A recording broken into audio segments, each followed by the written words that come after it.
De uma maneira fácil da gente entender aonde a cultura zen entra no sentido prático da nossa vida, política, poder, educação, saúde e segurança, tipo na vida prática das pessoas. Ponto fundamental é a gente entender o perigo que essa figura de autoridade, não que ela mande em você ou em determinados meandros da sociedade, mas será que esta figura de autoridade faz você esquecer-se de si mesmo?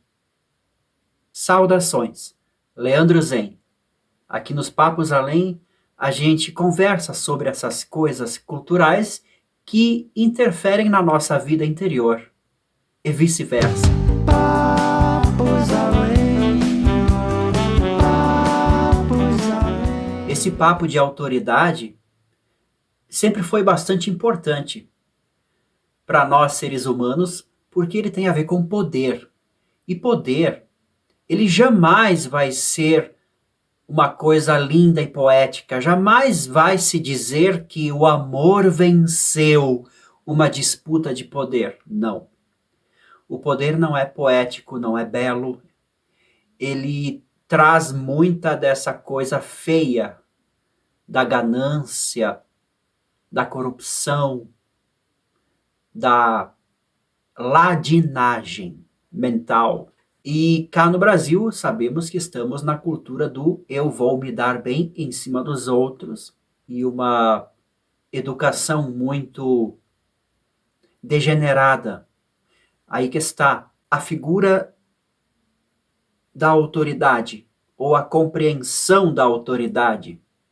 É uma coisa importante também para os meditadores, para o pessoal que busca autoconhecimento. Lá no Oriente, as escolas budistas, zen budistas, taoístas na China, eles falavam muito sobre esse ponto de autoridade, porque os imperadores, o pessoal do poder, todos eles tinham professores zen budistas, taoístas, ou seja, desse ponto de vista mais profundo sobre a vida, não apenas moral e cívica, mas consciência era um elemento importante.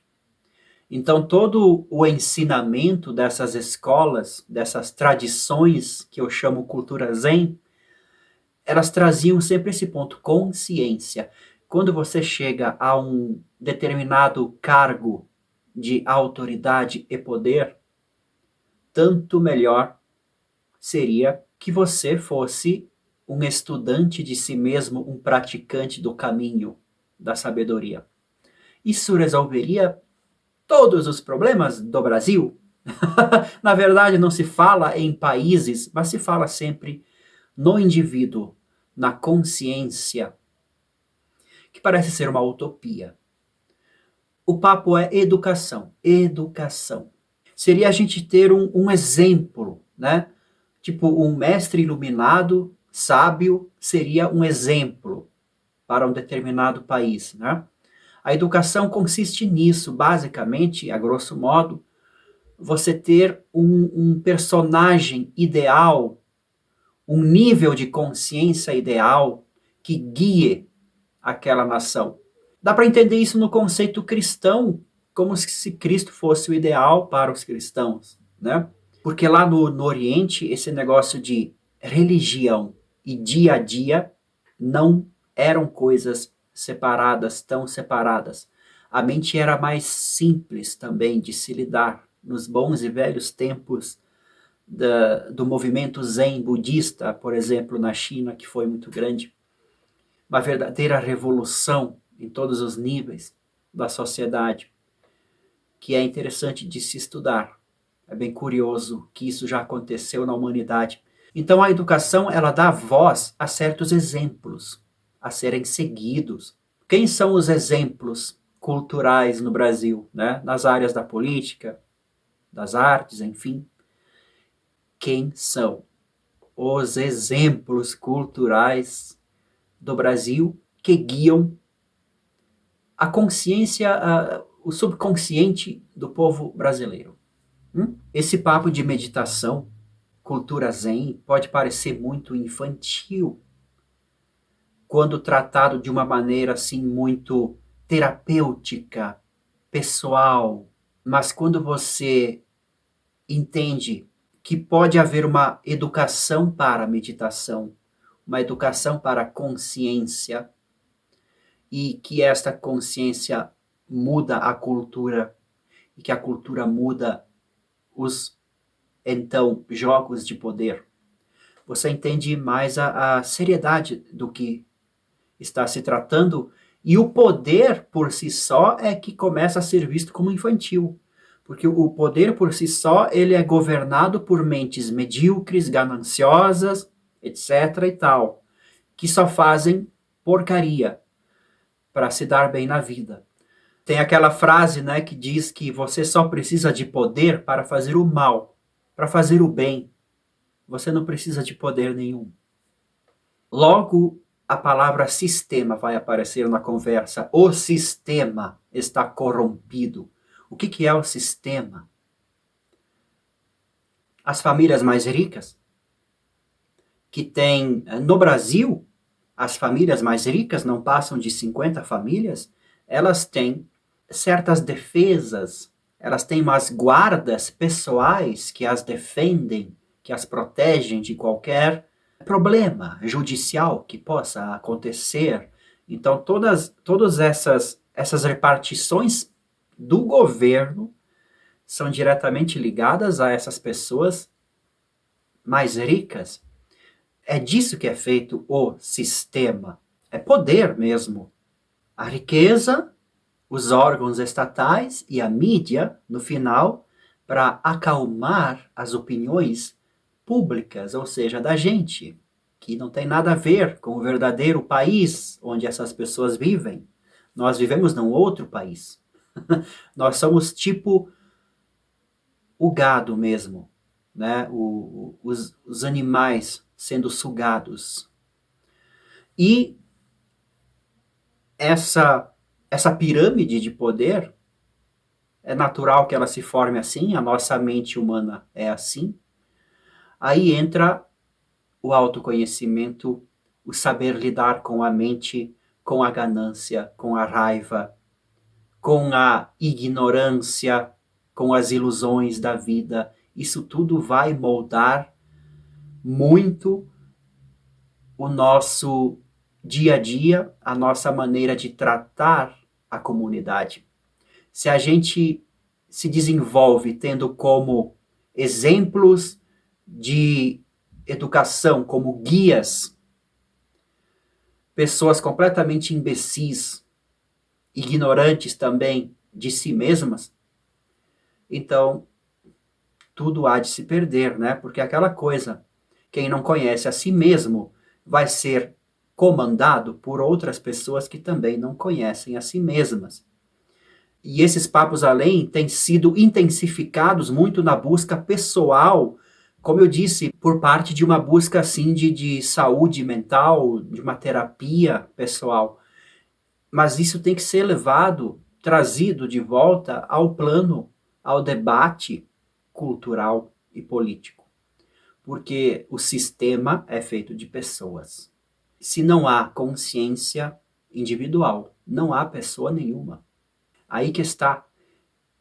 O que essa autoridade representa de pior não é o fato de ser uma autoridade técnica para algum assunto específico, mas sim o quanto ela é capaz de lhe tirar da própria responsabilidade sobre você mesmo. E o quanto a pessoa que ocupa esta vaga de autoridade, o quanto essa pessoa é de fato consciente ou inconsciente. O que a faz mover-se para este cargo de autoridade? A gente sabe que a gente precisa de uma constituição completamente nova. E eu entendi a palavra constituição.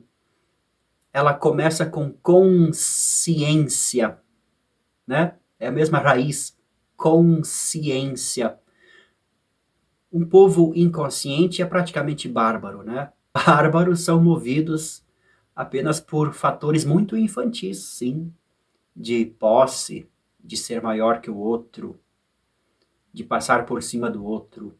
Isso são condições mentais, psicológicas, humanas básicas, e o pessoal que medita, os meditadores, os buscadores de autoconhecimento, sabem muito bem dessas condições que estão presentes neles mesmos. E lidar diretamente com isso, com sabedoria, com guiamento, com professores, né? Com exemplos, com educação de fato para se tornarem pessoas melhores, isso transforma a sociedade como um todo.